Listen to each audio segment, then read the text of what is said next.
Hi అండి, welcome to my channel.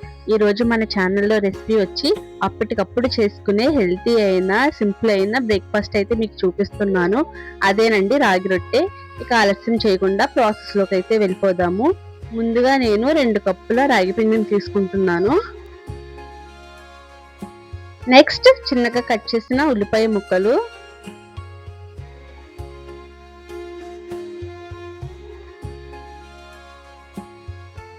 అలాగే చిన్నగా కట్ చేసిన పచ్చిమిర్చి, చిన్నగా కట్ చేసిన కరివేపాకు, అలాగే ముందుగా నానబెట్టుకున్న పెసరపప్పు వేసుకుంటున్నాను. దీంతో పాటు చిన్నగా కట్ చేసిన పాలకూర కూడా వేసుకుంటున్నానండి. మీరు ఏ ఆకుకూర అయినా మీరు ఇందులో యాడ్ చేసుకోవచ్చు. అలాగే టేస్ట్కి సరిపడే సాల్ట్ వేసుకుంటున్నాను. ఇప్పుడు కొద్దిగా వాటర్ వేసుకుంటూ ఒక చపాతీ ముద్దలాగా కలుపుకోవాలి. ఒకేసారి వాటర్ అనేది యాడ్ చేసుకోకండి, కొద్దిగానే వేసుకుంటూ వీడియోలో చూపిస్తున్నట్టుగా అయితే కలుపుకోండి. ఈ బ్రేక్ఫాస్ట్ ఎటువంటి హడావిడి లేకుండా చాలా తక్కువ టైంలోనే ఈజీగా చేసేసుకోవచ్చు. ఈ రాగి రొట్టెని మార్నింగ్ బ్రేక్ఫాస్ట్కే కాకుండా ఈవినింగ్ టైంలో స్నాక్స్ లాగా కూడా చేసుకోవచ్చు. టేస్ట్ అయితే చాలా బాగుంటుంది.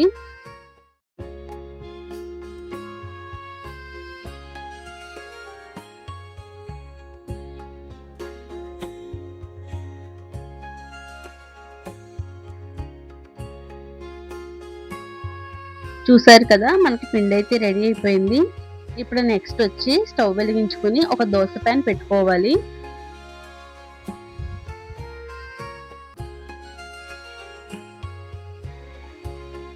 దోస ప్యాన్ హీట్ అయ్యే లోపు మన పిండిని కొద్దిగా తీసుకుంటూ వీడియోలో చూపిస్తున్నట్టుగా అయితే ఒక కవర్ మీద కానీ లేదా ఇలా అరిటాకు మీద కానీ కొద్దిగా ఆయిల్ అప్లై చేసుకుని వీడియోలో చూపిస్తున్నట్టుగా ఒత్తుకోవాలి.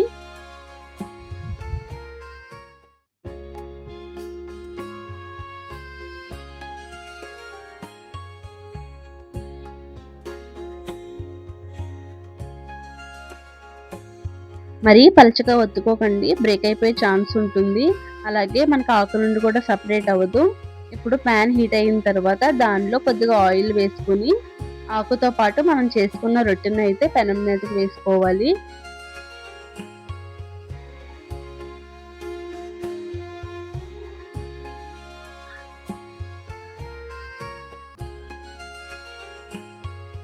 చూసారు కదా, ఒక సైడ్ అయితే కాలిపోయింది. ఇప్పుడు నెక్స్ట్ రెండో వైపుకి అయితే తిప్పుకుంటున్నాను.